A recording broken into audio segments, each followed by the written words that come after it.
બોડેલીને નવી નગરપાલિકા તરીકે ઘોષિત કરવામાં આવતા જિલ્લા પંચાયતના મતદારો નગરપાલિકાના વિસ્તારમાં મરી થઈ ગયા છે, જેના કારણે બોડેલી જિલ્લા પંચાયતની સીટ અંગે અસંતુલન સર્જાયું હોવાની જાણવા મળી રહ્યું છે.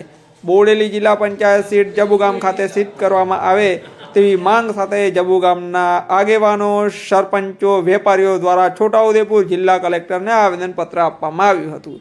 આવેદનમાં જણાવાયું હતું કે બોડેલી નગરપાલિકા બન્યા બાદ જિલ્લા પંચાયતના મોટા ભાગના મતદારો નગરપાલિકાના વિસ્તારમાં સામેલ થઈ ગયા છે.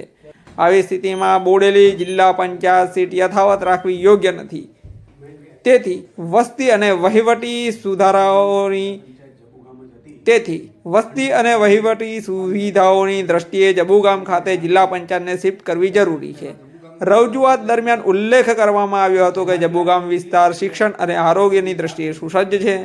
અહીં કોલેજ, સરકારી દવાખાનું સહિતની મહત્વપૂર્ણ સુવિધાઓ ઉપલબ્ધ હોવાથી આસપાસના અનેક ગામોના લોકોને લાભ મળી રહ્યો છે.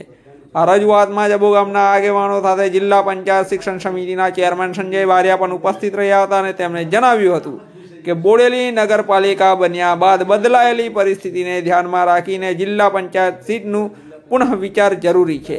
આ આવેદન આપતી વેળાએ વિવિધ ગામોના સરપંચો, વેપારી સંગઠનના આગેવાનો તથા મોટી સંખ્યામાં સ્થાનિક નાગરિકો અને યુવાનો હાજર રહ્યા હતા. હવે જિલ્લા તંત્ર આ બાબતે શું નિર્ણય લે છે એ તરફ સૌની નજર મંડાઈ રહી છે. નમસ્કાર. જો આપ અમને યુટ્યુબ પર જોઈ રહ્યા હોય તો સબસ્ક્રાઈબ કરો, ફેસબુક પર જોઈ રહ્યા હોય તો ફોલો કરો. લોક દર્પણ ન્યૂઝ નેટવર્ક, ગુજરાતનો પોતાનો અવાજ.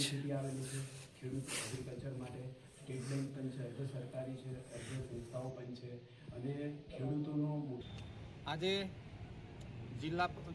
જિલ્લા સેવા સદન ખાતે મહેરબાન કલેક્ટર શ્રીની કચેરીએ બોડેલી જિલ્લા પંચાયતના મતદારો નગરપાલિકામાં મર્જ થઈ જતા નવીન બાજુના ખૂબ મહત્ત્વનું સેન્ટર જેવા જબુગામ, જ્યાં બેન્કિંગ સેવાઓ, કૃષિ યુનિવર્સિટી અને હાઈસ્કૂલ, ITIથી માંડીને અનેક ક્ષેત્રે સરકારી શાખાઓ ઉપલબ્ધ છે અને આ વિસ્તારના જે પ્રજાજનો છે એ જબુગામના બજારનો અને અન્ય ક્ષેત્રનો લાભ લઈ રહ્યા છે. તો આ વિસ્તારને જો જિલ્લા પંચાયત સીટ ના મળે તો આ વિસ્તારની પ્રજાજનોને બહુ મોટી હાલાકી ભોગવવાનો વારો આવે તેવું છે. તો આવનારી તાલુકા અને જિલ્લા પંચાયતની ચૂંટણીઓમાં જબુગામને જિલ્લા પંચાયતની સીટનો દરજ્જો મળે એવો પ્રયત્ન અમારા સૌ તાલુકા પંચાયતના સભ્યો, સરપંચશ્રીઓ, વિવિધ સંગઠનના હોદ્દેદારશ્રીઓનો અમારો પ્રયત્ન છે. જબુગામમાંથી અમે આજુબાજુના ગામોના સરપંચો, ગામના આગેવાનો, વેપારી સમાજ અમે બધા ભેગા થઈ અને જિલ્લા પંચાયત શિક્ષણ સમિતિના ચેરમેન સંજયભાઈ રાઠવા સાહેબની આગેવાની હેઠળ જબુગામ જિલ્લા પંચાયત જે વર્ષોથી હતી, પરંતુ બોડેલી નગરપાલિકા બની જતા અને મર્જર થઈ અને આ જિલ્લા પંચાયત અન્ય જગ્યાએ ખસેડવામાં ના આવે અને યથાવત જબુગામ જિલ્લા પંચાયત રાખવામાં આવે, એના અનુસંધાનમાં આજ રોજ અમે છોટાઉદેપુર મુકામે માન્ય કલેક્ટર સાહેબની કચેરીમાં આવેદનપત્ર આપવા માટે આવ્યા હતા કે અમારો જે હક અને અમારો જે ન્યાય છે એ અમને મળવો જોઈએ.